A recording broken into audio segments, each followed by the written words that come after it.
Hi, folks. Thanks so much for joining me for this next episode of Apples and Oranges. I think I'm cheating on my workplace. So before we get into it, if you could just down in the comment box, just say a few words about why you stopped at this video, what about it interested you, as well as any other topic ideas that you might have. I'm Dr. Doug, and I'm glad to have you here.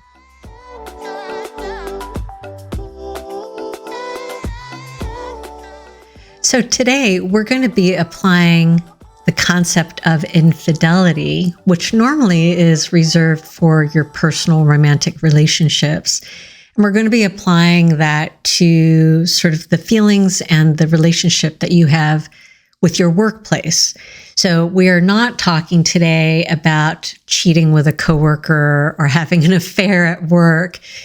That's another video on some other channel.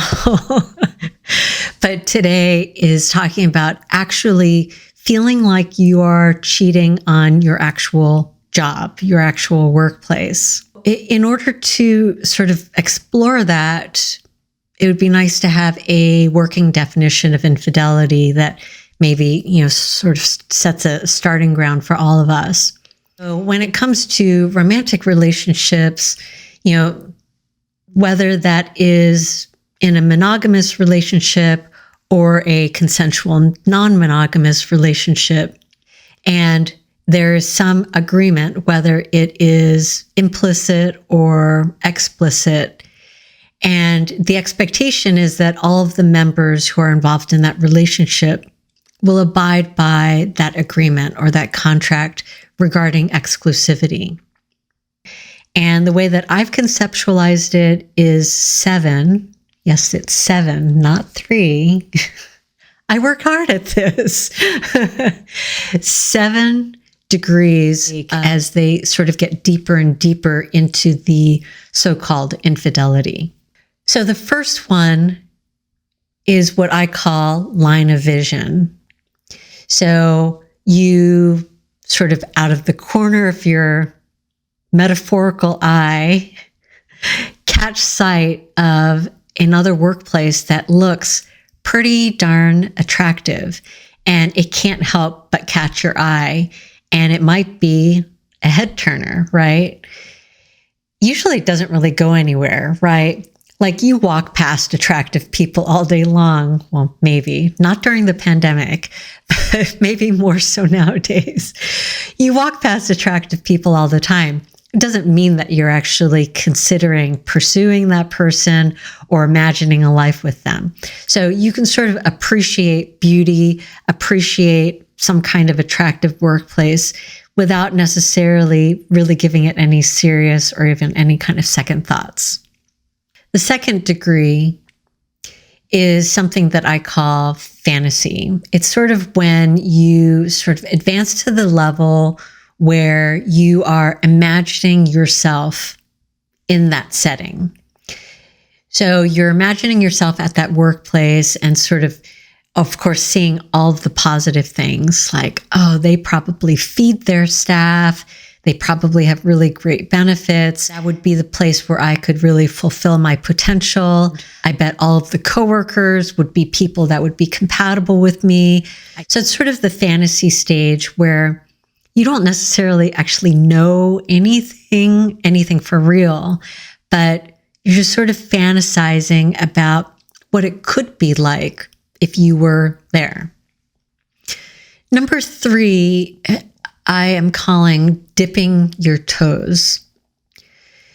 So this is when you are actively looking, right? Like you're looking at job ads, you're looking at reviews of that employer, what's it like to work there, and you are just sort of like really exploring the possibility. Number 4 is when you take active steps.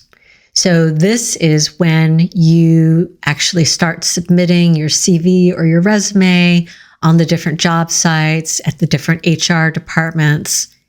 And maybe even on LinkedIn, you've sort of marked yourself as available or looking. Number 5 is sort of a pivotal moment. It is the moment when you first get a yes from the other party of, yes, we want you to come in for an interview.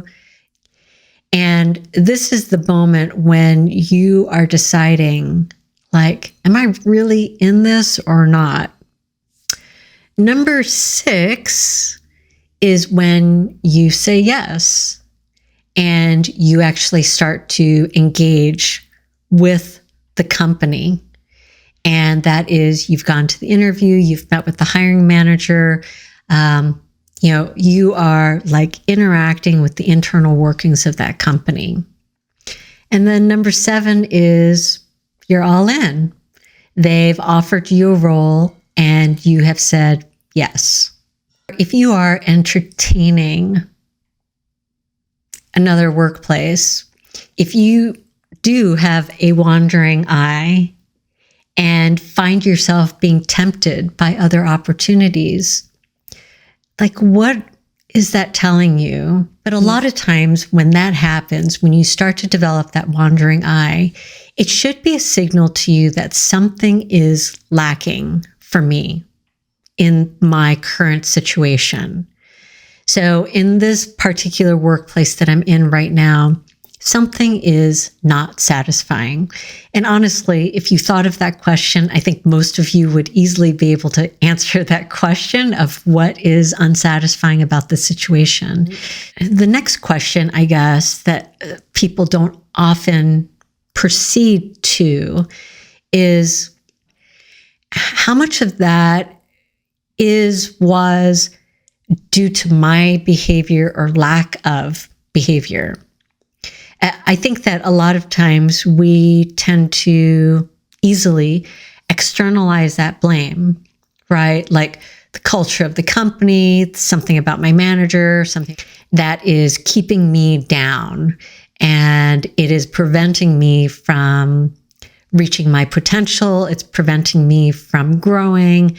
Could you have been doing something differently, either in the past or now, in order to change that situation, to move your current workplace more towards that idealistic sort of fantasy place that you'd be working? And the answer to that question isn't necessarily always like, oh, you're right, it's all my fault. There's all these things that I could have done, and if I had, this would have been the perfect place to work. I'm really, really not saying that, but a lot of times it is possible that you have not been helping your situation, right? That you haven't asserted for yourself or advocated for yourself, or you maybe need to grab those reins and see if you can cause some kind of change to happen. Because the difficulties that you're having at your current workplace, if some of them were brought out because of your behaviors or lack of behaviors, chances are very, very good that the same problems will reappear at the next workplace. And you will then be a serial monogamist, right? Where you would just be jumping from workplace to workplace, thinking that each successive one will be different. However, you're bringing the same habits. And so you've sort of recreated that situation. So this brings me right to the sort of final point that I'm going to make on this topic, is the topic of expectations and commitment, and maybe even expectations of commitment. In any relationship that you go into, whether it's romantic, workplace, friendship, with your postal carrier, whoever, when you're in a relationship, there are expectations regarding behaviors, the way that both of us are going to act. What are the roles? And sometimes those expectations, we make those very overt, right? And sometimes it might be more subtle, but understood. And this is where things get a little bit messy, sometimes more messy than little. You may think that the expectations are understood, and the other person may think that the expectations are understood. But what if you both have sort of different understandings of what those expectations are? When it comes to the relationship that you have with your workplace, it's sort of no different. So if you are someone who comes in and you have these values of high work ethic, supreme loyalty for this company, to be a team player, and sometimes you come in with that mindset and you think that those values will be reciprocated. This is when things get messy, like I said. You know, if you have a wandering eye and you've sort of moved on and are headed to another workplace, it's important for you to understand what the real expectations are. What is the real contract? What can you actually expect from the workplace in exchange for what you've put in? So that is it for today's topic of, I think I'm cheating on my workplace. And I hope that that was helpful. If you can, please comment down below. Let me know what you thought of this topic and of this video. And are there any other topics you're interested in, of like relationship topics that we can apply to the workplace, or relationship it's the same thing, or workplace topics that we can apply to relationships? I love doing this comparison, so would love to hear your ideas. Please don't forget to like and subscribe so that you'll get notice of additional videos that are coming out. And whether we are interacting right here on YouTube, over on Instagram, here in my office, I'm just very happy that you're here and excited to create something with you that brings clarity, connection, and hope. Until next time.